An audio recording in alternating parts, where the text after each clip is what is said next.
दोस्तों अस्सलाम वालेकुम, मैं एल्टू भैया। आज के इस वीडियो के माध्यम से आपको हम बताएंगे कि मदरसों में जो बहाली है वो होगी या फिर नहीं होगी। दूसरी पॉइंट हमारी ये कि 1637 जो मदरसों को ग्रांट अब तक नहीं मिला है उनको मिलेगा या फिर नहीं। तीसरी पॉइंट ये कि पुराने हुफ़ाज़ की जो सैलरी है उनका मसला हल होगा या फिर नहीं। चौथी बात ये और सबसे अहम बात है कि फ़ुक़ानिया एंड मौलवी का जो स्क्रूटनी का रिजल्ट है वो मदरसा बोर्ड जारी करेगा या फिर नहीं। आइए दोस्तों, मैं तमाम साथियों से रिक्वेस्ट करूंगा, एक छोटी सी वीडियोस है और मैं भी एक छोटा सा अदना सा लड़का हूं आपके समक्ष। मैं इस बात को रखना चाह रहा हूं और आप सभी से रिक्वेस्ट करना चाहता हूं कि इस वीडियोस को ज़रूर शेयर कीजिएगा अगर आप मदरसों के अंदर बहाली चाहते हैं, मदरसों को मंजूरी चाहते हैं और जो फ़ुक़ानिया एंड मौलवी वस्तानिया के बच्चों का मुस्तकबिल संवारना चाहते हैं। तो प्लीज़ खुदा के वास्ते आप ज़रूर शेयर कीजिएगा। अगर आपने नहीं किया तो ये आपकी बर्बादी है, आपके भविष्य का नहीं, आपके बच्चों के भविष्य का बर्बादी है यहाँ पर। आइए सबसे पहले हम बताते हैं कि मदरसों में बहाली होगी या फिर नहीं। आपको मैं बता दूं कि मदरसों में बहाली होगी या फिर नहीं ये आपको तय करना है और हमको तय करना है, और किस तरीके से करवाना है वो भी आपको हम बताएंगे। 1637 मदरसों को ग्रांट मिलेगा या फिर नहीं ये भी हमको तय करना और आपको तय करना है, कोई दूसरा यहाँ पर तय नहीं करेगा। तीसरा पॉइंट दोस्तों मैं बताऊं कि पुराने हुफ़ाज़ की जो सैलरी का मसला है वो भी आपको और हमको तय करना है कि ये हल सरकार करेगी या फिर नहीं।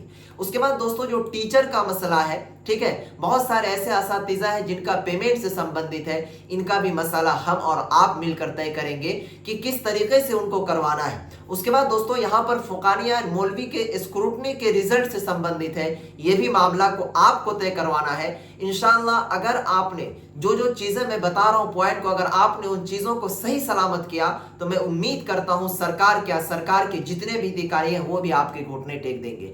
चलिए मैं शुरू करता हूँ। सबसे पहले देखिए, मदरसों के अंदर बहाली होगी या फिर नहीं तो इसका मसला कहाँ पर अटका हुआ मैं आपको बताता हूँ। सबसे पहले देखिए दोस्तों, मदरसों के अंदर जो पहले बहाली होती थी वो एक्ट 1981 के थ्रू बहाली होती थी। एक्ट 1981 कहती है कि मदरसों के अंदर जो बहाली होगी वो मैनेजिंग कमेटी करवाएगी। उसके बाद नियमावली 2022 बनी मदरसा बोर्ड का, जिसमें कि मदरसा बोर्ड नियमावली कहती है कि ये बिहार सरकार के अंतर्गत जो डिपार्टमेंट है वो करवाएगी। अब मामला यहाँ पर फंस रहा है। जो मदरसा बोर्ड के पूर्व चेयरमैन जनाब अब्दुल क़य्यूम अंसारी साहब, उन्होंने भी अपना खत जो है वो दायर कर चुका है कि इस नियमावली में कुछ खामियां हैं, इसको दूर कीजिए, उसके बाद आप बहाली करवाइए। तो भैया ये मसला आपका है, मेरा नहीं। ये मसला सरकार का है, मेरा नहीं।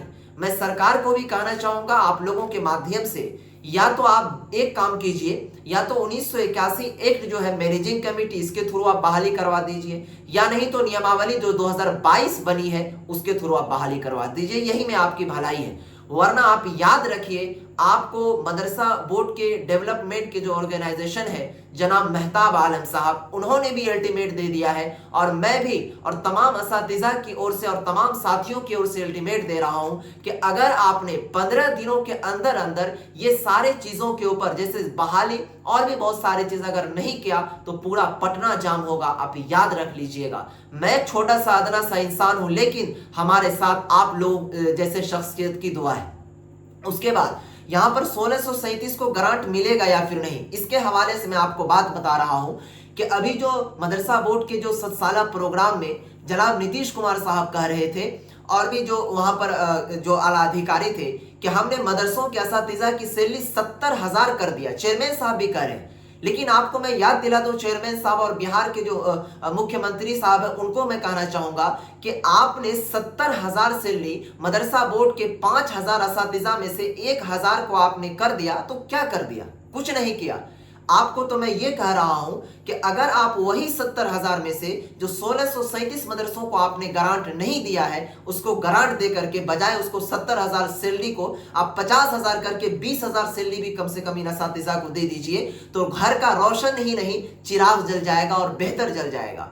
अरे साहब, आप 100 घरों में से 10 घरों में मखमल लगा दिया और 10 घर के अंदर अंधेरा ही छा गया, तो क्या बेनिफिट मिल रहा है आपको? मैं तो यही कहूंगा ना कि अगर आपने 70,000 उसकी सैलरी को क्या है, उसी में से 20,000 काट करके 1637 को ग्रांट दे दीजिए ना, अगर आपको कोई सलाहकार नहीं मिल रहा है तो।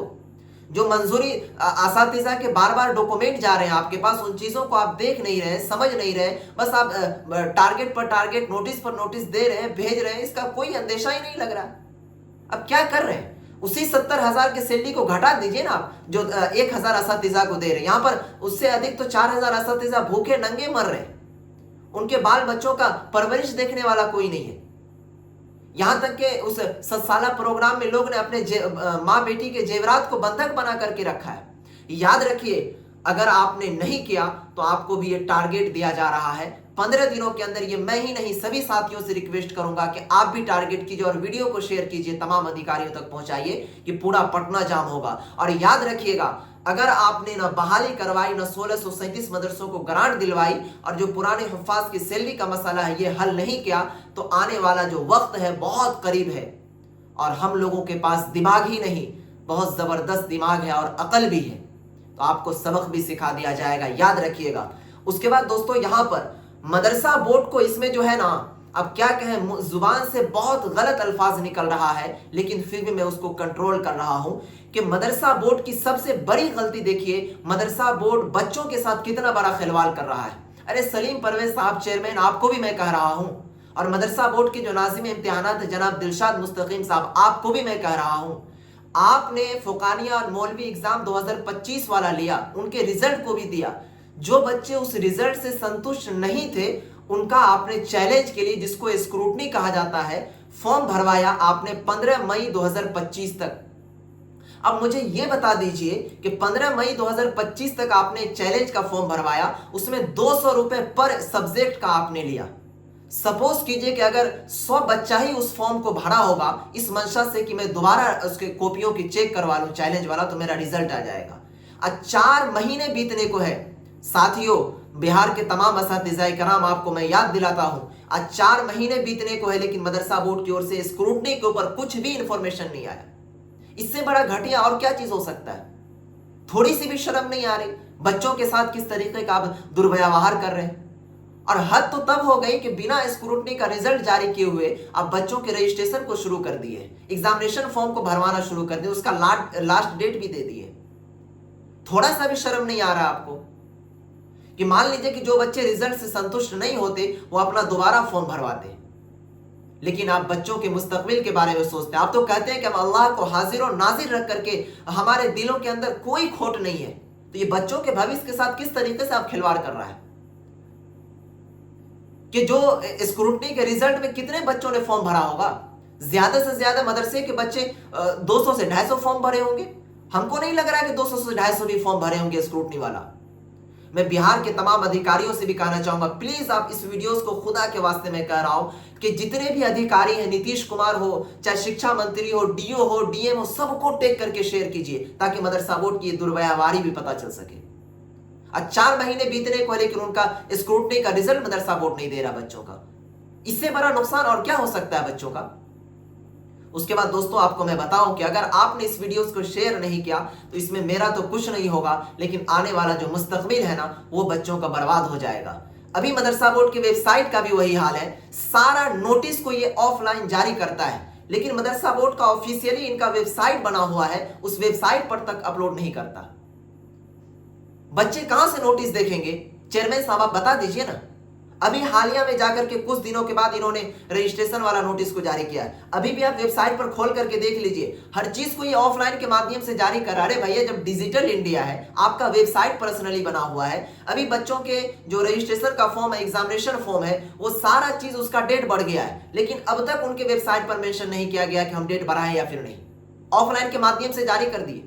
अरे साहब, आपके पास ऑफलाइन जारी करने का सुविधा है तो आप वेबसाइट को बंद कर दीजिए ना, काहे के लिए वेबसाइट को चला रखे हैं?